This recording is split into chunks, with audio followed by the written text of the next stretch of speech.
سلام فتوات ህጻናት እዚ ትምህርታዊ መደብ መረባ ህጻናት እዩ ናብታ ኣስያ ተድንቕ ዓለምና ቋዕ ብድሕና መጻኹም ሕዚ ድማ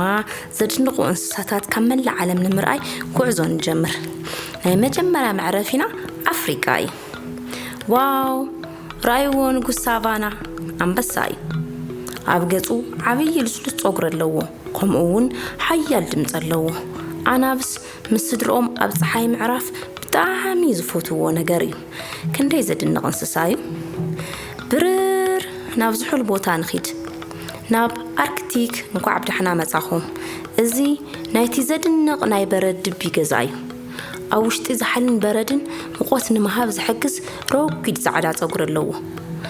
ናይ በረድ ድብታት ብሉጻት ሓመስትን ኣብ ዝሓሊ ምጽዋት ዝፈቱን እዮም ቀፂልና ናብ ጫካ ንኺድ ኣብቲ ኣእዋም ረኣዩ ተጻዋቲ ህበ እዩ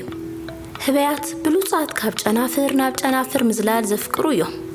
ኣዝዮም ንቑሓት ባናና ምብላዕ ኣዝዮም ዝፈቱን እዮም ህጻናት ዓለምና ብዘደንቑ እንስሳታትን ዓበይትን ንእሽተይን ዝተመልአት እያ ባርክስ ፍትዋት ንሎሚ ዝበልናዮ ትምህርታዊ መደብና እዚ ይመስል ነይሩ ቀጻላይ ሰሙን ክሻዕ ንራኸብ ቻው ቻው